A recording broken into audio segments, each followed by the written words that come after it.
Voilà, donc comme vous le savez, cette politique nationale qualité est arrimée à la politique qualité de la CEDEAO. Donc au sein de la CEDEAO, il y a la politique qualité de la CEDEAO qui a été adoptée par la conférence des chefs d'État et de gouvernement en 2012 et mise en œuvre à partir de 2013.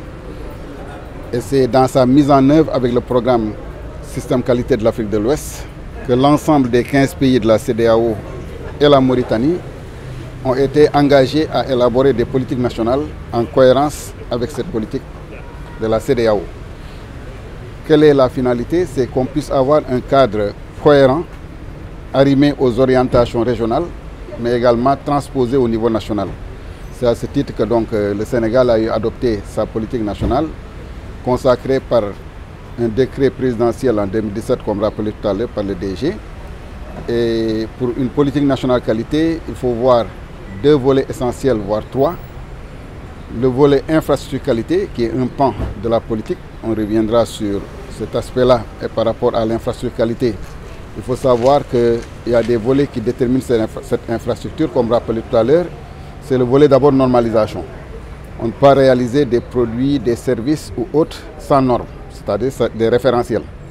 Une fois que ces normes sont élaborées, il faudrait en même temps qu'on puisse les évaluer en termes de conformité. C'est le sens de votre question, madame, tout à l'heure.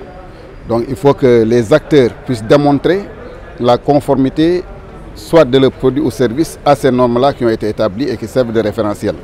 Interviennent d'autres types d'organismes indépendants de l'entreprise, ce qu'on appelle couramment les organismes d'évaluation de la conformité, à savoir d'abord les laboratoires, parce qu'il y a des essais, des tests, des analyses à faire sur les produits et interviennent donc des laboratoires qui évaluent cette conformité-là.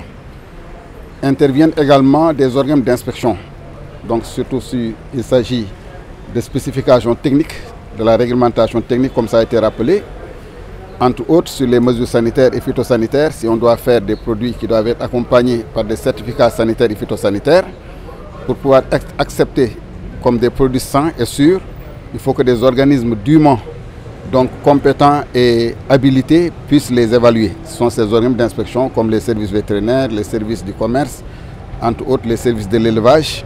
Tout cela, on peut les considérer dans les organes d'inspection qui font qu'ils donnent un avis technique sur un produit pour sa validation ou sa destruction. Il y a également les organes de certification comme l'ASN qui vont donner la preuve concrète que ces produits sont conformes à travers une marque nationale de conformité, un label ou un signe distinctif.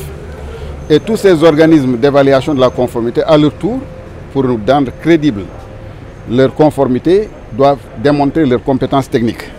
C'est à travers cela qu'intervient l'accréditation qui va évaluer ces organismes d'évaluation de la conformité et attester formellement que ces organismes sont compétents suivant des référentiels spécifiés.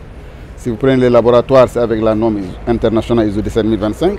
Si vous prenez les organes de certification produits, la norme ISO 17065, rappelée par le DG de l'ASN tout à l'heure, qui démontre la compétence de l'ASN à certifier des produits, mais également des systèmes de management avec la 17021 dont il a parlé tout à l'heure. Tout ça, c'est des normes pour l'accréditation de ces organes d'évaluation de la conformité, ici, les organes de certification. À côté, un volet important, et qui est le point faible un petit peu dans la plupart de nos pays, ce sont les mesures. Si on doit attester, il faut faire des mesures. Ces mesures reposent sur des unités de mesure. Ces unités de mesure, comme ces équipements, doivent avoir une certaine fiabilité. La preuve simple qu'on peut donner, si vous allez à la station d'essence, vous ne payez que ce qui est affiché à la pompe. Vous achetez 20 litres de carburant, c'est 20 litres qui est affiché, vous payez 20 litres multiplié par 990. Mais la grande question qu'on pourrait se poser, est-ce que réellement ce qu'on a mis dans notre réservoir correspond exactement à 20 litres? Voilà la grande question. Et souvent, ce n'est pas le cas. Parce qu'il y a beaucoup de facteurs qui occasionnent des dérives. Soit l'unité qu'on utilise n'est pas bien étalonnée, ou bien les instruments qu'on utilise connaissent des dérives par rapport à la manipulation, par rapport à l'environnement intrinsèque et autres, qui font que si on n'a pas cette précaution d'avoir des étalons raccordés au système international d'unité, on est dans le hasard. Si ça peut passer dans le côté commercial, ça l'est moins dans le côté de la santé. Si on va voir le médecin, son premier réflexe, c'est de nous faire un bilan pour apprécier notre état pathologique. On fait des analyses dans des laboratoires. On revient avec nos résultats, avec des valeurs. Mais quelle est la preuve que ces résultats qui sont fournis sont justes? Grande question. Et si ces résultats ne sont pas fiables, le médecin ne statuant que sur des résultats qui sont fournis va faire un mauvais diagnostic. À partir de ce mauvais diagnostic, malheureusement, quelques-uns peuvent trépasser, d'autres peuvent être atteints d'autres maladies parce qu'on leur a administré d'un traitement inapproprié. Et c'est ça la preuve métrologique. Parce que si on n'a pas à ce niveau-là, c'est problématique. Voilà ce qui justifie le présent atelier. Avec les communicants, les hommes des médias, donc qui sont le tampon avec la société, il faut leur donner cette matière. Il faut les préparer, il faut leur donner également suffisamment d'informations pour qu'ils puissent informer juste. Et je pense que là, c'est votre rôle fondamental, entre autres, les mouvements consuméristes, qui sont des membres actifs dans les comités de normalisation, qui doivent aussi à leur tour vulgariser ce qui se fait pour que ça puisse arriver au niveau du grand public. Donc effectivement, vous avez parfaitement raison.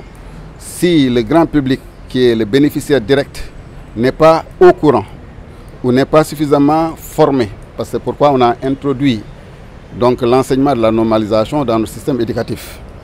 On était allé même plus loin pour aller vers l'éducation à la qualité à travers les écoles maternelles jusqu'au cycle secondaire. Malheureusement, ça n'a pas abouti parce qu'on avait formé les enseignants avec l'INEA, les curricula ont été définis. Tout ça, c'était pour asseoir cette culture qualité dès le bas âge pour qu'on puisse grandir avec ce niveau d'exigence. Sinon, effectivement, le risque est très élevé. Si on n'est pas averti, on peut également être exposé à n'importe quoi sur le marché. Et les services techniques, s'ils ne sont pas également suffisamment dotés, et c'est souvent le cas, ils traînent des insuffisances en termes de ressources, en termes d'équipement pour évaluer. Donc le risque est élevé.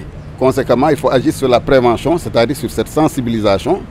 Et c'est un peu aussi un des résultats attendus à travers cet atelier destiné à une cible extrêmement stratégique et sensible, que sont les journalistes et les hommes de médias, qui pourraient donc contribuer à votre préoccupation. Donc pour autant, il faut être conscient également qu'il y a un accompagnement politique qui devrait être à ce niveau-là. C'est pourquoi avec le cabinet qui a été recruté, ils ont fait tout un ensemble d'actions. Ils ont contacté les parlementaires, avec également les élus. Tout cela va dans le sens de pouvoir sensibiliser les uns et les autres sur cette culture qualité. Sur certains marchés, on ne peut pas s'aventurer. Parce que les consommateurs déjà sont suffisamment organisés en termes de réseaux extrêmement denses et qui peuvent donner des mots de boycott de certains produits si ce n'est pas fiable. Ces mêmes associations de consommateurs dans certains pays que nous avons eu la chance de visiter, comme le Japon et ailleurs, ont leur propre laboratoire qui font qu'eux, de manière autonome, ils peuvent aller sur le marché, faire des prélèvements, aller dans des laboratoires de référence qui les appartiennent, faire des essais et des tests. Et à partir de ce moment, si des non-conformités sont constatées, mais ils vont ester. Et il y a la nouvelle loi sur la consommation au Sénégal qui intègre ce volet important aujourd'hui d'amener le consommateur d'ester en justice en cas de non-conformité par rapport à la qualité. Encore faudrait-il que ces consommateurs soient bien organisés. Si on voit le constat qu'on a, c'est cette dispersion. Je pense qu'ils sont en train de faire de gros efforts pour aller dans cette forme de fédération des consommateurs qui sont également des interlocuteurs incontournables pour asseoir cette culture qualité-là. Donc comme on le rappelait, vous voyez que c'est le côté sensible que j'aime souvent toucher. Si on touche la santé, les gens vont voir automatiquement l'importance de l'infrastructure qualité. Et si on le transpose au niveau économique, vous voyez également les risques élevés. Si vous avez à expédier des produits sur un marché, par exemple des produits horticoles, qui doivent être containerisés donc à un certain niveau de température, et que les sondes utilisées ne sont pas fiables, sur le marché d'arrivée, si on voit des écarts, le produit est automatiquement mis en quarantaine. Si ce n'est pas détruit ou vous retournez, avec des conséquences économiques néfastes. Donc c'est l'ensemble de ces volets que couvre en partie la politique qualité. En plus de cela, il y a la culture qualité qui va être la base, on en a parlé ici, donc avec la sensibilisation des consommateurs, des autorités, entre autres, et l'activité entre dans ce cadre par rapport donc à cette promotion de la politique nationale qualité.